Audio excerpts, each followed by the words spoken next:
back to Take and Talk, Learning through conversation. So today we'll be discussing the Nipah virus that has attracted global interaction that will cause an outbreak. As usual, we have special guests, but before that, let's hear some interesting fact about the Nipah virus. So Nipah virus has one of the highest fertility rate among the emerging viruses. So this rate can range from 14% to 75%, making it one of the deadliest virus known. So another interesting fact is that Nipah virus is a zoonotic virus, which means it can spread from animal to human. So from scientific perspective, Nipah virus belongs to the paramyxovirus family. It has roughly spherical shape with a lipid envelope covered in glycoprotein spike which help the virus attach to and make the whole cells. So it is classified under Baltimore group 5, meaning it has a single-stranded negative sense RNA genome or negative single-stranded RNA.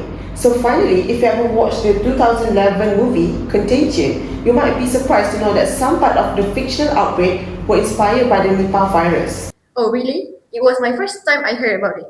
As I said before, we have special guests today from Premier Care Specialist Clinic, Dr. Roshada, and Ministry of Health, Madam Sarah. So with those brief introduction in mind, let's watch today's news.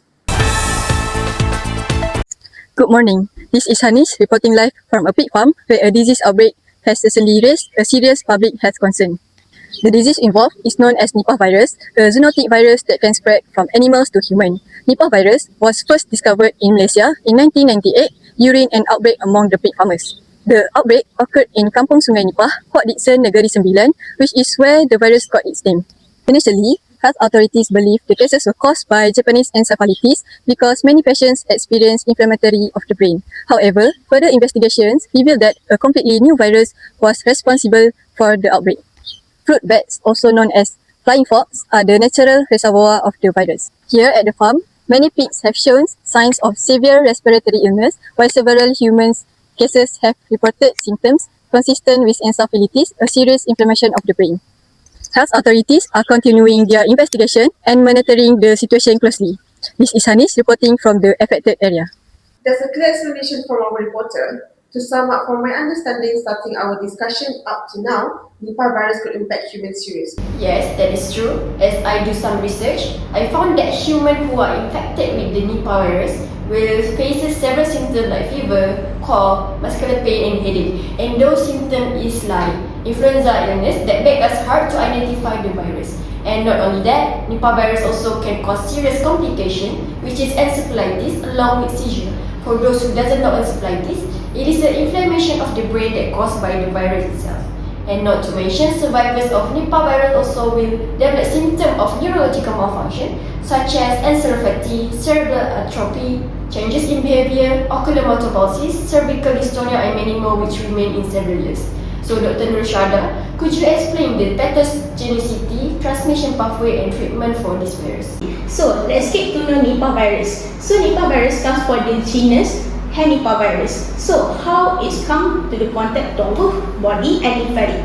First, when it's into our body, the first thing it will do is to bind to our receptor cells, which is the B2F3 and B3F3, and soon will be spreading through our bloodstream and cause inflammation, which is in medical term we call it as vasculitis. So next, after their replication turns worse, it will then spread to our brain, which could cause pneumonia, and also to the respiratory tract, which could cause respiratory tract distress, ADRS. As for the transmission pathway, first, the virus will infect between animal to animal, which is the fruit bat will eat the fruit and contaminate it, which is saliva or urine. So which in this case, the pig might have come in contact with the contaminated fruits and then spread it among themselves. So it is what we call animal to animal transmission. After the animal to the animal transmission, the maintenance worker of the pig stay might have been closely contact with the pig that have been contaminated and actually got infected by the virus itself. Next is the last stage, which is human to human transmission, which is the human will come to contact with other human in daily basis, which continue to spread and causes the outbreak. Thank you, Dr. Shuhada. It's a mind-blowing explanation for the mechanism of virus as well as the transmission of the infection. To Madam Sarah, how government controlling this disease? As the multifaceted question. While the government took several important steps in controlling the outbreak, the first major one would be Mescali, where the government approximately culled 900,000 to 1 million pigs in infected areas to eliminate the source of infection to human. The veterinary department conducted a test on pig farm and found that found to be positive will be cleared and also all the pigs will be culled. This was the most crucial measure that successfully brought the outbreak under control. We also do case detection and patient management, where we identify infected patients, we trace close contact, we monitor those at risk. The Malaysian government also work closely with other agencies such as the Department of Veterinary Service, WHO and CDC to identify the virus and also coordinate outbreak control measure.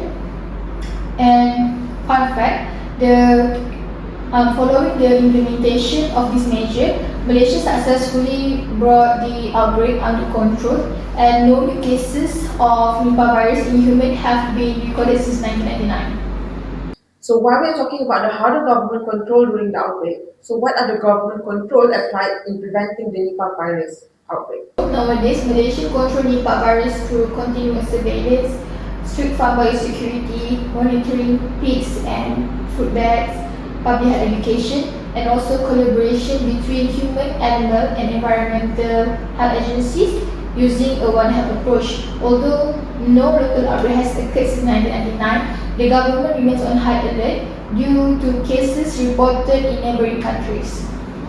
So this highlights the importance of monitoring wildlife reservoir, especially food bag, to prevent outbreak. Strong healthcare system, early surveillance, and also rapid response are crucial in controlling its spread. Yes, and overall Nipah virus remind us of the need global cooperation in managing viral disease.